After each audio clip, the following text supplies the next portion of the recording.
Crypto products and NFTs are unregulated and can be highly risky. There may be no regulatory recourse for any loss from such transactions. भक्तजनों, ये सारा संसार माया के बंधन में फंसा हुआ है, पर जैसे जैसे फोन, लैपटॉप, टीवी, स्पीकर्स और अब ब्लॉकचेन टेक्नोलॉजी आ गई है, वैसे वैसे ये संसार अब एक स्मार्ट संसार बनने की ओर अग्रसर है। आज हम आपका परिचय क्रिप्टो के स्मार्ट कॉन्ट्रैक्ट्स फीचर से करवाएंगे। सरल भाषा में कहा जाए तो ये जो स्मार्ट कॉन्ट्रैक्ट्स होते हैं, ये आपके नॉर्मल लीगल कॉन्ट्रैक्ट्स जैसे ही होते हैं और इनको कागज पे लिखे जाने के बजाय या फिर अक्षरों में लिखे जाने के बजाय कोड से लिखा जाता है और इनको ब्लॉकचेन नेटवर्क पे लिखा जाता है।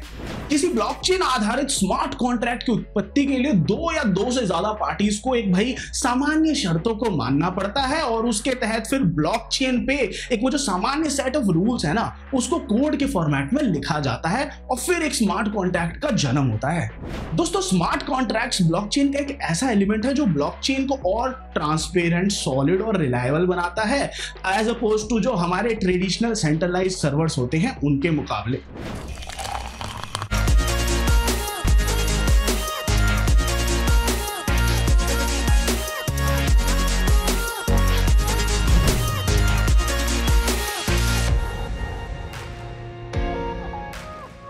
नमस्कार मित्रों, मैं हूं आपका दोस्त आदित्यनाथ झा। स्वागत है आपका क्रिप्टो अनफिल्टर्ड के एक नए एपिसोड में। और आज हम देखेंगे कि स्मार्ट कॉन्ट्रैक्ट्स क्या भूमिका निभाते हैं क्रिप्टो की जगत में।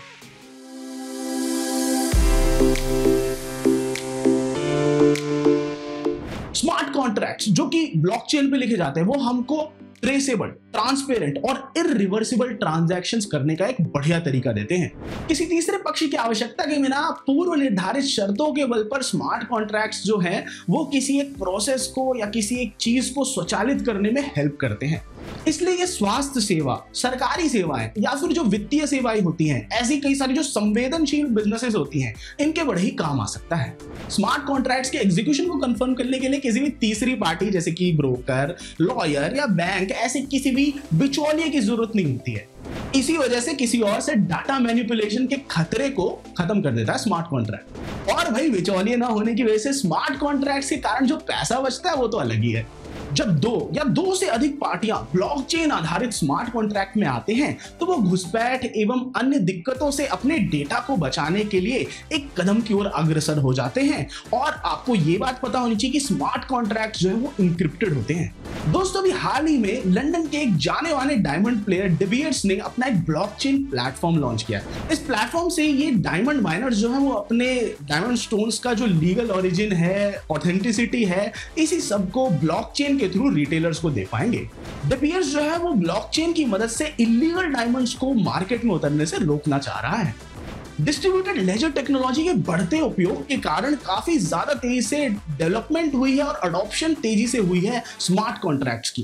कई क्रिप्टो करेंसीज जैसे कि इथेरियम, सोलाना, पोल्काडॉट, एवलांच और कॉस्मोस ऐसी हैं जो टॉप लेवल की क्रिप्टो करेंसीज हैं और जो ये स्मार्ट कॉन्ट्रैक्ट्स हैं, इनको ये सपोर्ट करती हैं।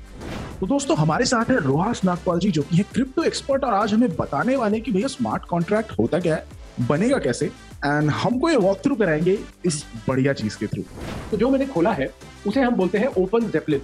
ये एक बहुत ही पॉपुलर प्लेटफॉर्म है और उन्होंने एक विज़ार्ड बनाया कि अगर आपको खुद की टोकन बनानी है तो कैसे क्लिक करके हम स्मार्ट कॉन्ट्रैक्ट डेवलप करते हैं। तो जैसे आप स्क्रीन पे देख रहे होंगे, यहाँ पे आपको दिख रहा है ERC20 और उसके बगल में है ERC721 और उसके बगल में दो और है, एक है ERC1155। और क्योंकि ये आपका पहला स्मार्ट कॉन्ट्रैक्ट है, हम उसको ERC20 में करते हैं। तो हम कुछ भी नाम डाल सकते हैं टोकन में। इसके बगल में आता है सिंबल, ये बहुत इंपॉर्टेंट है। ये 3 डिजिट मिनिमम होता है और ये यूनिक होना चाहिए। बेसिकली जब टोकन बनता है तो ये फाइल जो दिख रही है ERC20.SOL, ये सॉलिडिटी की फाइल इंपोर्ट हो रही है टेम्पलेट्स। और उसके बाद जैसे जैसे हम डेटा टाइप करेंगे, यहाँ पे कॉन्ट्रैक्ट में लाइनें जुड़नी शुरू होंगी। 1 लाख टोकन हमने बोला कि जब ये बनेगा पहली बार तो 100,000 टोकन बनने चाहिए। अब मिंटेबल का मतलब ये है कि क्या आगे जाके इस टोकन के और टोकन बन सकते हैं।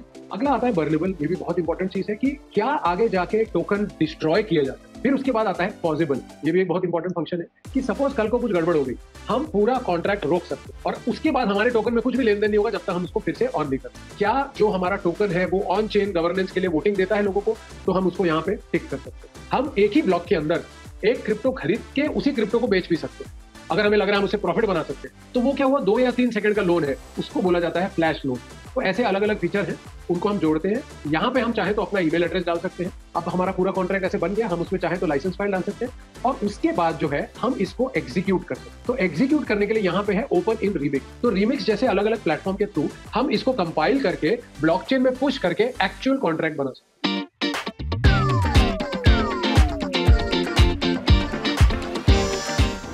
देखते हैं क्या और महत्वपूर्ण बदलाव हुए क्रिप्टो के जगत में पिछले कुछ दिनों में। कॉइन ट्रैकर, जो कि एक international crypto currency tax compliance firm है, उसने अनाउंस कर दिया है कि वह भारत में एंट्री करेगा। यह प्लेटफॉर्म क्रिप्टो होल्डर्स को उनके टैक्स फाइल करने में और पोर्टफोलियो मेंटेन करने में भी काफी हेल्प करेगा। रिजर्व बैंक ऑफ इंडिया को अपने आप को एक नए ताजा विवाद में देखना पड़ा जब कॉइनबेस सीईओ ब्रायन आर्मस्ट्रांग ने कहा कि उनके जो UPI based crypto buying service है उसकी असफलता के पीछे इनका हाथ है। आर्मस्ट्रांग के अनुसार भारत में अभी भी एक प्रकार से क्रिप्टो पर शैडो बैन है, क्योंकि भारत में क्रिप्टो की गतिविधियों को कुछ साल पहले बैन किया गया था और अभी भी सरकार जो इसके प्रति उतनी प्रीति नहीं रख रही और किसी ना किसी तरीके से इसकी डेवलपमेंट रोकी जा रही है। टेरा के रीसेंट क्रैश के बाद आरबीआई गवर्नर शक्तिकांत दास ने भी इंडिया के क्रिप्टो यूजर्स को सावधानी बरतने को लेकर काफी क्लियर वार्निंग दी है। दोस्तों, भारत में क्रिप्टो ट्रांजैक्शंस पर 28% जीएसटी भी लग सकता है। भाई समय ही बताएगा आगे क्या होगा। वहीं दूसरी ओर कॉइनबेस के क्रिप्टो एक्सचेंज रिपोर्ट किया 44% टोटल गिराव 2022 के पहले क्वार्टर। KuCoin क्रिप्टो एक्सचेंज अब अपना ध्यान लगा रहा है कुछ ऐसे नए प्रोडक्ट्स लॉन्च करने पर 2022 में जो कि डिसेंट्रलाइज्ड फाइनेंस यानी DeFi पे बेस्ड हो। इस सिंगापुर स्थित कंपनी ने हाल ही में प्री सीरीज बी फंडिंग में $150 मिलियन रेस किए। AMC थिएटर्स के सीईओ एडम एरॉन ने हाल ही में कहा कि अब क्रिप्टो ट्रांजैक्शंस जो है वो उनके टोटल ऑनलाइन पेमेंट्स का 35% हिस्सा बन चुकी है।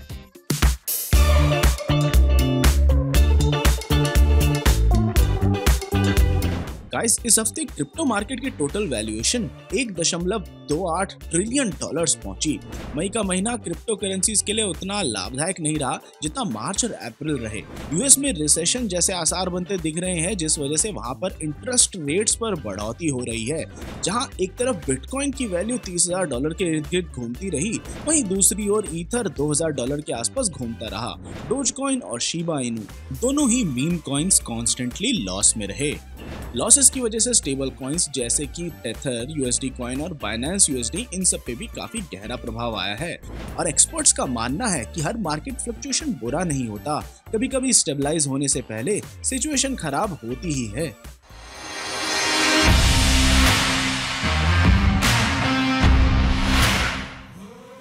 और दोस्तों, पिछले 24 घंटों में मार्केट 3.28% नीचे गई है। बिटकॉइन जो है वो 0.58% नीचे गया। इथेरियम जो है वो 3.26% नीचे गया और बढ़त देखने को मिली टेथर को, USD कॉइन को, पर इन सब की भी बढ़त जो थी वो एकदम ही नॉमिनल थी और कोई ज्यादा नहीं थी। अगर आप शुरुआत करना चाहते हैं अपने क्रिप्टो की सफर की, जानना चाहते हैं क्रिप्टो के बारे में और ट्रेड करना चाहते हैं क्रिप्टो में, तो आज ही डाउनलोड कीजिए कॉइन स्विच ऐप को, जिसका लिंक नीचे डिस्क्रिप्शन में दे रखा है। तो दोस्तों, इस वीडियो के लिए इतना ही। आशा करता हूँ आपको क्रिप्टो अनफिल्टर्ड का ये एपिसोड पसंद आया होगा, सब कुछ समझ में आया होगा। कोई भी डाउट्स है, कोई भी प्रश्न है तो नीचे कमेंट छोड़ जाइए और मैं आपसे मिलता हूँ अगली वीडियो में। Crypto products and NFTs are unregulated and can be highly risky. There may be no regulatory recourse for any loss from such transactions.